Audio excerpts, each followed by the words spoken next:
com os senhores e com as senhoras, o Albert, para falar sobre cenários e estratégias. Que é esse... É possível esse daqui? Ótimo. Vamos lá, meu Alô. tempo ali, ó. Em primeiro lugar, boa noite a todos. E eu vou falar também sobre um assunto bastante quadrado, bem mais quadrado que o assunto que o Aurélio estava tratando, que eu vou falar sobre estratégia.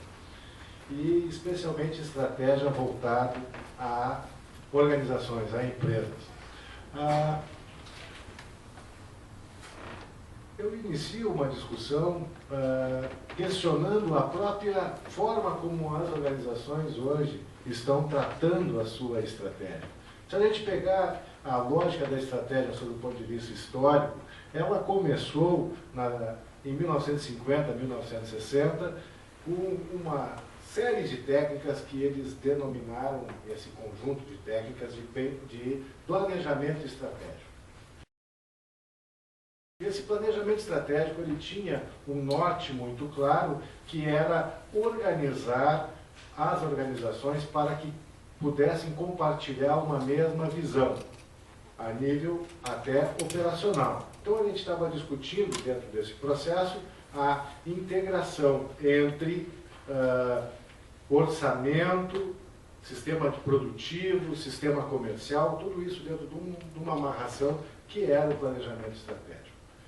Isso, ao longo do tempo, ele começa a ter algumas dificuldades, principalmente no mundo contemporâneo, onde algumas coisas estão acontecendo.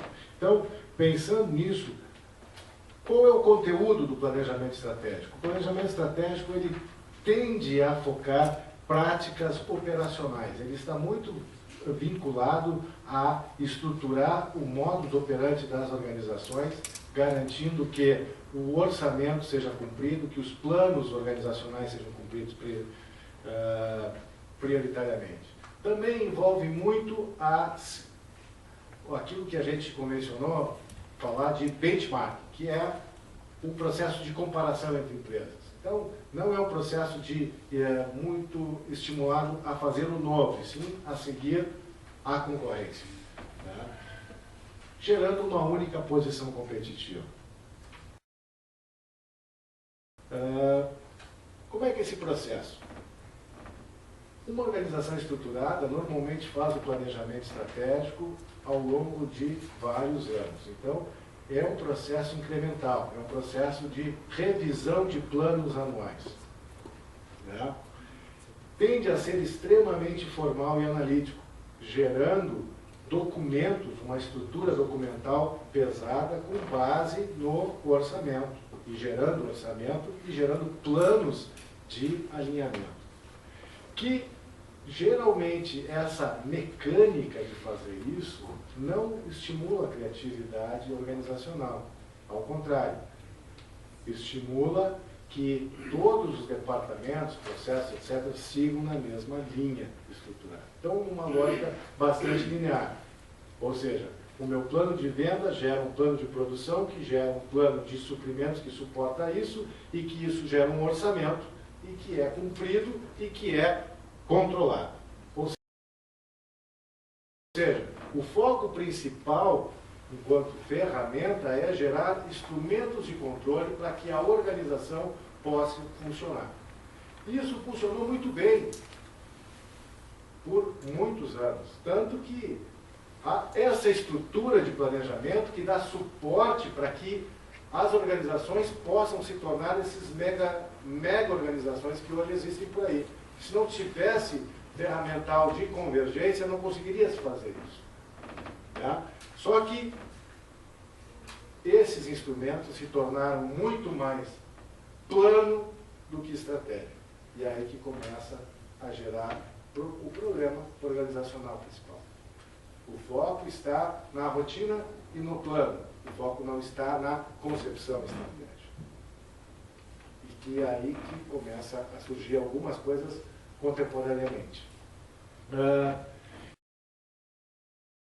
Então, quando agora se começa a discutir direcionamento em sentido estratégico, nós temos que voltar ao foco. Qual é o foco?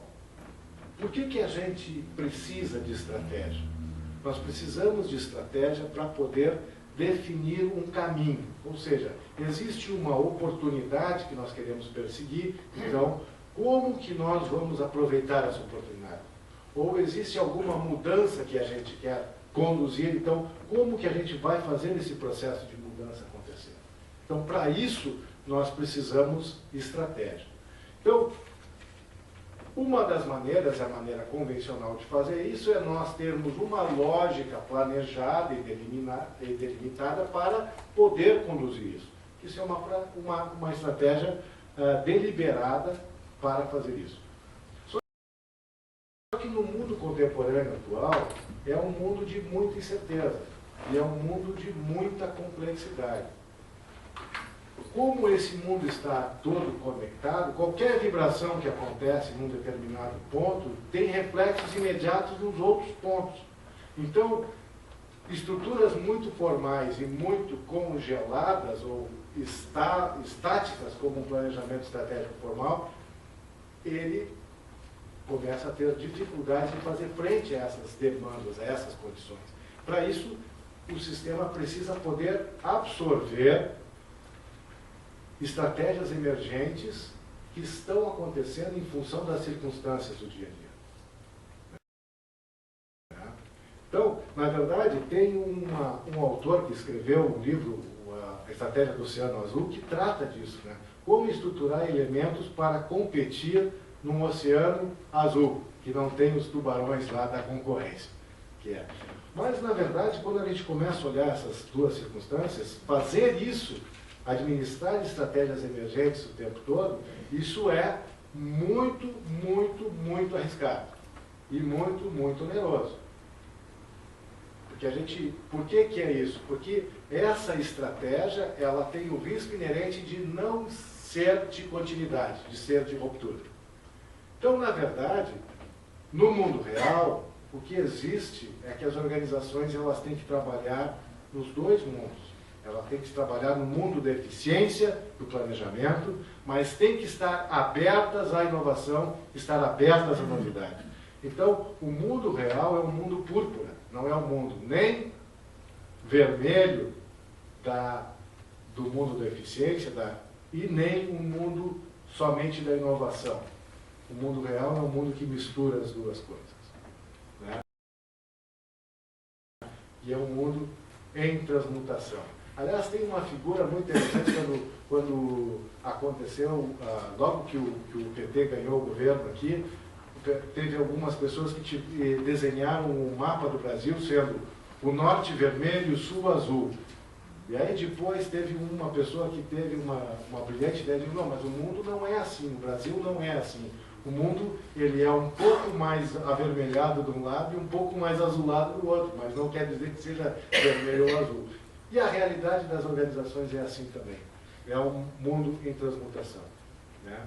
Então, o grande Mintzberg já dizia, né, que para ter velocidade eu não posso planejar tudo, mas eu tenho que conseguir incorporar isso na minha estratégia, porque senão eu não consigo fazer frente às condições. Então, dentro desse mundo púrpura, tem basicamente 4 pontos que eu considero importantes que a gente tem que incorporar na estratégia. O primeiro ponto é que a estratégia tem que ser construída a partir de visão mais ampla. Não adianta saber o que o cliente pensa e não adianta saber o que o fornecedor direto pensa. A gente tem que saber o que o cliente do cliente precisa e o que o fornecedor do fornecedor precisa. E como isso está dentro de um contexto global. Como isso está dentro da cadeia global de valor.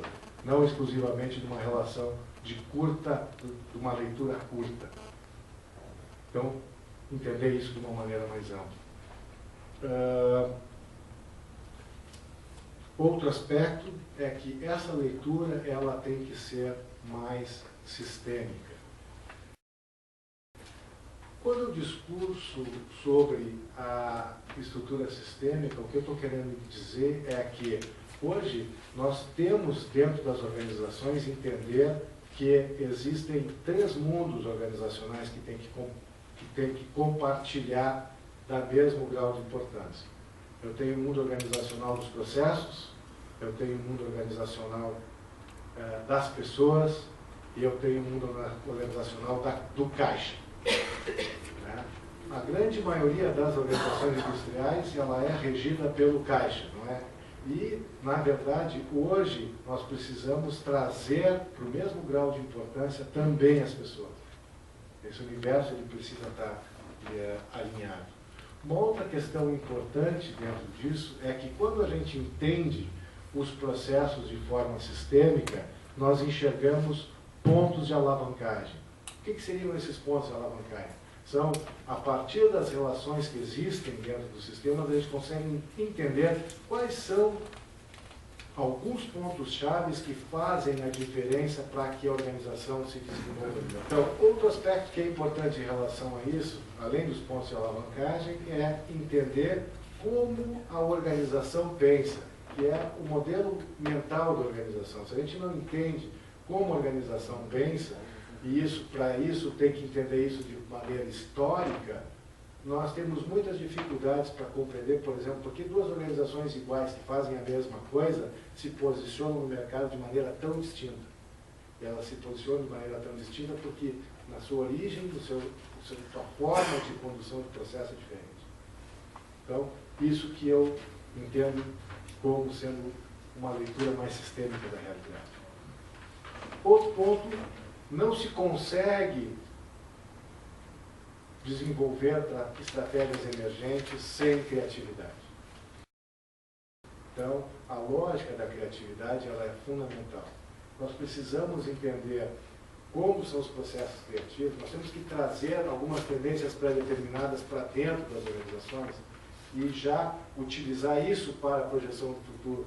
Por exemplo, as tecnologias de genética, robótica e nanotecnologia, isso aí são questões chaves. Hoje, praticamente todos os setores vão ter influência direta sobre essas tecnologias nascentes que a gente tem que já dominar e poder incorporar. E, finalizando, tem que ser mais participativo. Já foi falado pelo próprio Aurélio, as populações estão aumentando de idade. Então, muito provavelmente, hoje, eu estava vendo recentemente, a idade média das mulheres no Brasil já está beirando os 80 anos.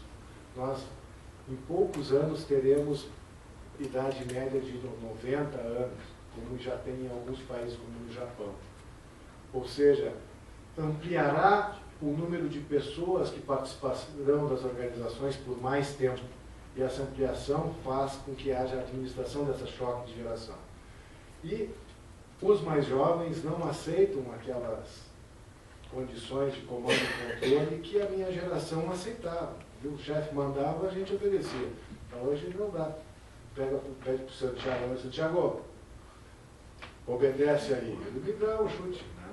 Então não dá mais para funcionar desse jeito, a gente tem que pensar diferente. Ok? Então, para finalizar, vou chegar bem, eu deixo uma frase para vocês que eu achei interessante, do nosso mestre Keynes, né? A dificuldade não está nas novas ideias, mas de abandonar as velhas. Inclusive, algumas do próprio Keynes, que ele disse para abandonar. Ok? Obrigado.